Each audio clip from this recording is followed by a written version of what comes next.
Imagine getting into medical school before you can even legally vote, before you can even legally drink. You might not believe that's true, but let me tell you, it is definitely possible. Here's how you can get into medical school as a 16 or 17-year-old here in the US. Today, we're going to be talking about programs such as BSMD or BSDO programs that give you conditional entry into the medical school program right out of high school at 16, 17, or 18 whenever you apply in your junior year. So you will be potentially given the acceptance into medical school before you even graduate high school. Isn't that crazy? Here's the catch. These programs are ultra competitive, super selective, intense, and not for everyone. In this video, I'll break down everything you need to know about these programs, exactly how these programs work, which schools offer them, the requirements are, high-yield tips and tricks and common mistakes, and even some of the stigma that you might face in your career from fellow workers, colleagues, and traditional med students. So let's get started. Hey everyone, my name is Montu Med. Welcome back to my channel. Today, we'll be talking about everything that you need to know about BSMD and BSDO programs. I'm currently a third-year medical student, and I wanted to preface this video saying that I'm a traditional student, meaning that I went through my 4 years of high school, went through my 4 years of undergrad, applied as a traditional applicant in my junior year of undergrad, and started medical school after I graduated with my BS, meaning that I went straight through undergrad into medical school. I feel like I'm qualified to talk about this topic, even though I was personally not a member of programs such as this, because I currently volunteer and I mentor several students that are high schoolers in undergrad that are affiliated with the medical school I am at currently. And they have several different accelerated pathways, conditional entry programs that I help mentor these students in. And I wish I've had the opportunity myself, but I was personally not aware that these programs existed, which is why I'm making this video, to spread the word about these programs, to get people to know that this is an option, especially if you're from a background with parents that are not from the medicine route. Section 1, what even are BSMD and BSDO programs?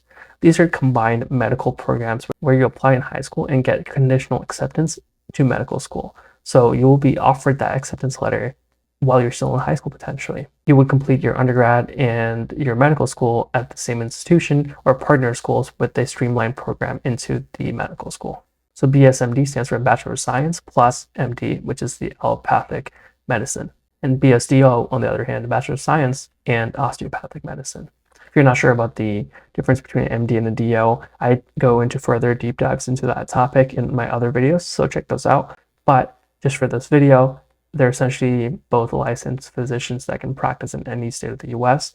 Their training and curriculum might be slightly different, but they still take very similar board exams. Both MD and DO students now currently attend the same residency programs together.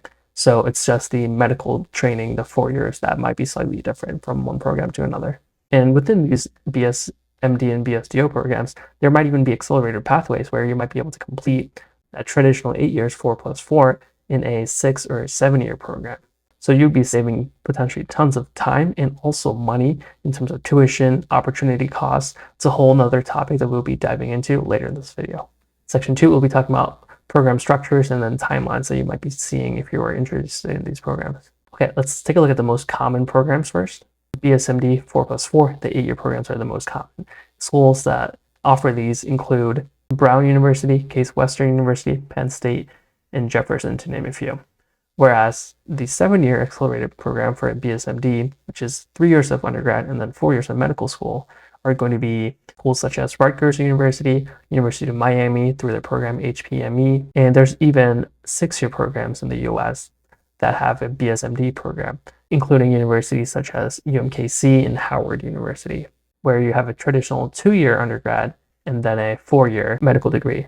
The stipulation with these programs is that you might not be receiving your BS until after you graduate the 6-year program.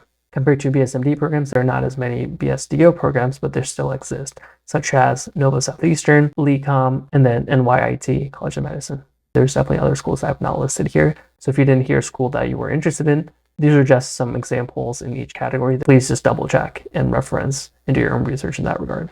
So section 3 is going to be what are some of the most common requirements in these programs.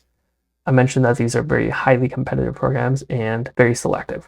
Most programs only accept 10 to 30 students per year, since this cohort will be part of the medical school application and incoming matriculating student pool, which is the incoming first-year students that are accepted. So they cannot allocate too many seats for programs such as this. So on average, the programs tend to be pretty small in number. So less than 30, less than 50 seats As a result, this is why they become so competitive.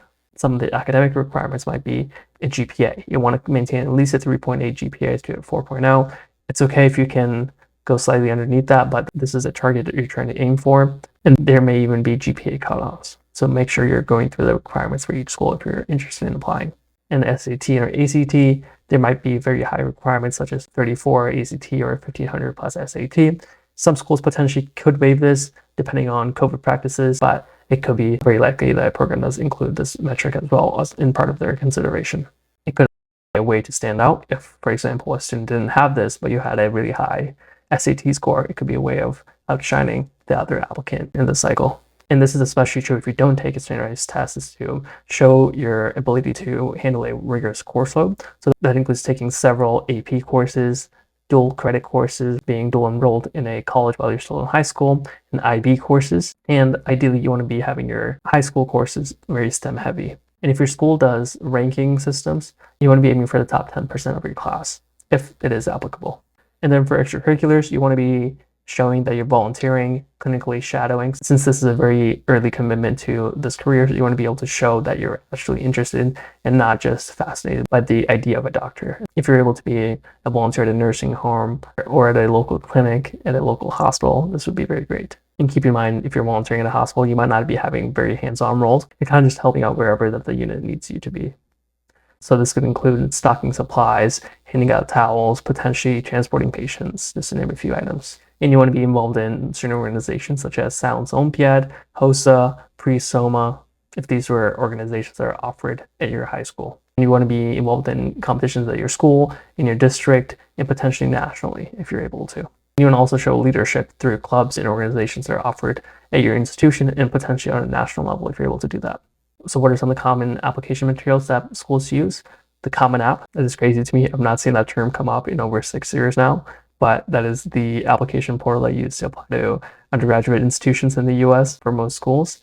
So you'll be having that application and also supplemental applications and essays for each school that you will be considering, and letters of recommendation. So this could be from your science teachers or any mentors you had, or if your school does committee letters. And then you would have an interview process. So this probably has a lot of weight in it. So please do not take this part lightly. If you're able to receive an interview, that means you have all the qualifying features to be in that program, but they just need to make sure you would be a good fit and that you're personable as a human. Check out my channel for more insights into interview tips and some of the common mistakes that people do in that regard.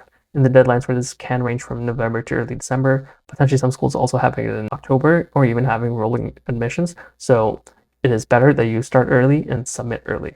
Further characterization on these programs is schools that have direct entry or guaranteed interview programs. So this is not essentially a full BSMD or BSDO programs, but they're still very powerful since you would be guaranteed an interview from the medical school as long as you met the requirements that they had listed throughout undergrad. And most probably, most of the students that are granted that interview will be accepted into the matriculating cohort. So the odds of you getting in after that interview is very high. So you just have to make sure you're keeping up with the requirements through undergrad and not bombing the interview basically. So here's what it would look like if you were applying. Some schools would require you to fill out an application for the medical school. So you still go through the process, but potentially you might not need to take the MCAT. You might need to pass a very low threshold for the MCAT. For example, be engaged in your extracurriculars, you would still be engaged in your volunteering, all that sort of requirements that other traditional students might have. You'll still be participating in that and mentioning that on your application, including with the letters of recommendation. So you would be still going through the process, but the stress of potentially not taking that MCAT and also that guaranteed interview would definitely make this worth it. So the only difference is some schools have a guaranteed acceptance if you met their requirements. So this is not essentially guaranteed, but it's a guaranteed interview, if you will. So for example, the PLME program at Brown University, that is a very competitive, uber competitive program to get into. It's an 8-year BSMD program, which does not require the MCAT. So it's a huge stress reliever, but it is once again very competitive. On the other hand, University of Miami with the HPME program, it's a 7 to 8 year program, but they would have a required MCAT that you would still have to take. And even if you see that program is offering a guaranteed interview, but not necessarily full admission into the program, that is still a huge advantage that a lot of students don't even get an interview from medical school. If you're a traditional student that you want 3 interviews, that would be in your odds in favor of getting in. But in a program like this, your odds of being accepted after that interview are very high. And another consideration is programs such as this still offer students that safety of that guaranteed interview, but still offer time for growth and introspection into the career while in the process of going through their undergrad and applying to medical school.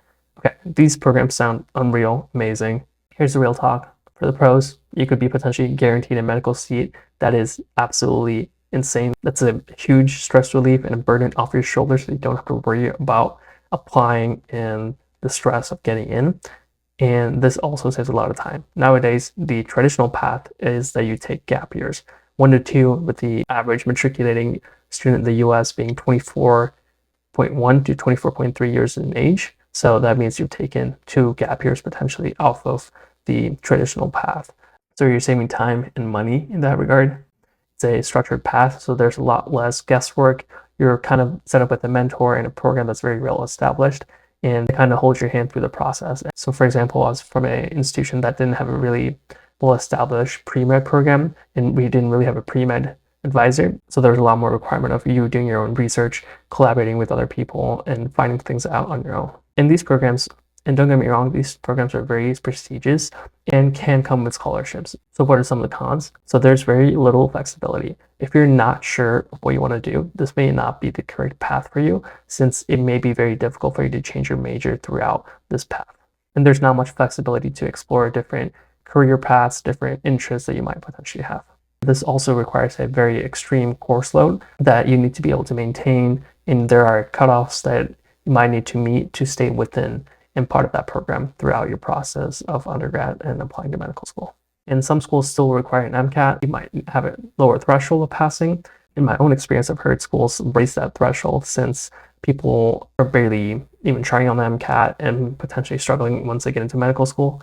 So if that is your sole reason for applying to this, potentially reconsider and think about all of the different pros and cons involved in a program such as this. And this is a really big one. The burnout is real. You're potentially committing at 17 years old to a decade-long pathway. You might graduate when you're 30 out of residency. So it is a very long commitment that you're making, and potentially for the rest of your career. So you want to make sure that this is 100% what you want to be pursuing in your future.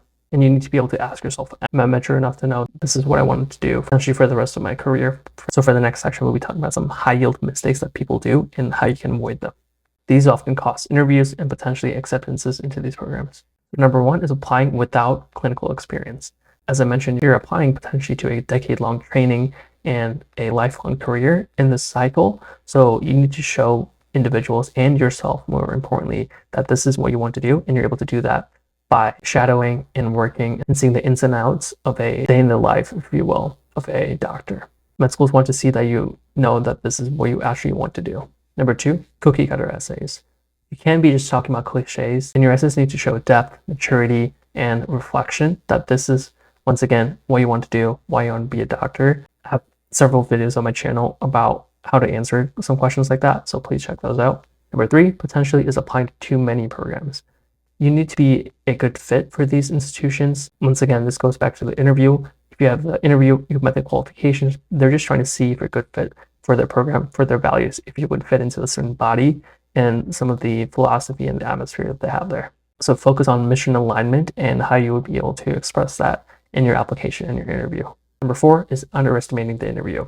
Even top students get an interview and potentially get that rejection. So practice early and often. Mock interviews are your go-to gold standard for interviews for medical school. Okay, what are some of the high yield tips that you can use to boost your chances of getting in to BSMD or BSDO programs? 1 is start building your resume early. You want to keep track of everything you're doing and include potentially journaling to capture your raw emotion for how you felt after you do a certain activity, volunteering, community service, and jot that down. You want to be able to reference this for your essays later on and potentially your interviews. Another way of looking at this is you want to also start being involved in activities such as volunteering, research, shadowing as early as you can, ideally in your sophomore year or earlier potentially.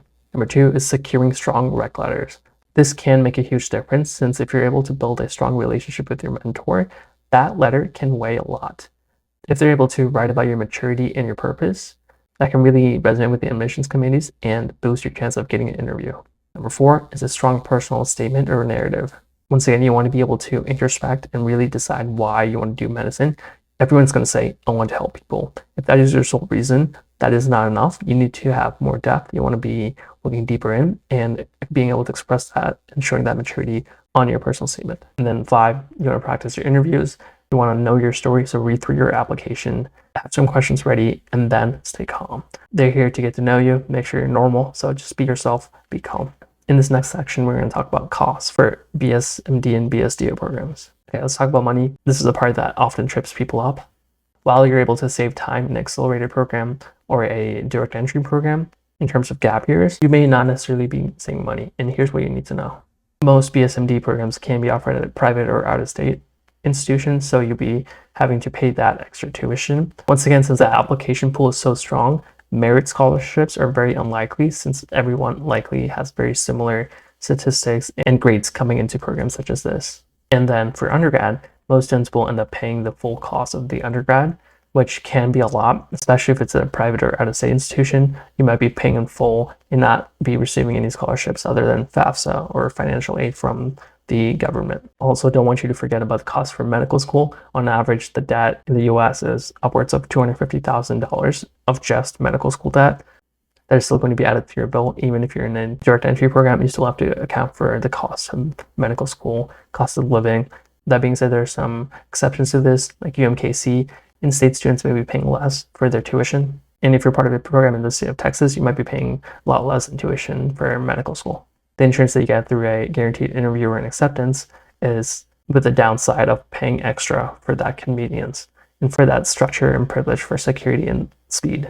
Here's something no one talks about: the stigma from your fellow colleagues and fellow traditional medical students. Yes, you will come across people that might think that you're too young, you're not mature enough, or you didn't earn it the hard way, having gone through a similar path with them. Others may think that you missed out on the real life experience that traditional students that went through 4+4 from undergrad to medical school also experienced, compared to non-traditional students that took gap years. However, here's the truth. These programs are not any easier.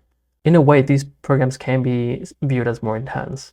You're not getting the exploration that other students may have, and you're being held to a high standard from day one. If you're in a BSMD, BSDO program, you don't need to hide it, own it. You worked your way of getting into that program. Personally, I was jealous that I didn't even have that opportunity. So now I'm trying to share this and have more people become aware, since I wish I knew about it. So this is why I'm making this video. Often when you get into residency or when you get into medical school, it's very likely that people will not even know after a weekend. Everyone gets the same playing ground for medical knowledge and medical experience after a month or two of courses with everyone else. Medical school has a very humbling way of leveling everyone out. Okay, just to recap and then highlight on some of the high-yield points.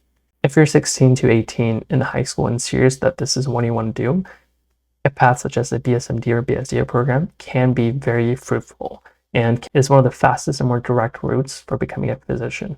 There are very many conditional acceptance or direct entry programs or guaranteed interview programs. Just do your research, be on the lookout for these. Make sure you have the requirements and start building your application and get involved as early as you can. Seek out opportunities, reach out to people, start networking, get those mentors, and be on track of potentially getting your acceptance in medical school at 17. Be prepared to work hard. It is a very competitive process. It is not meant for everyone, but it can be very rewarding if you're able to do this. If you found this video helpful, give it a like and comment down below and subscribe for more content like this. If you have any questions, let's hear it below. Let's help each other out. And I can't wait to see you on the next video. It's been Montu Med, your favorite gunner. Thanks for watching, guys. Take care.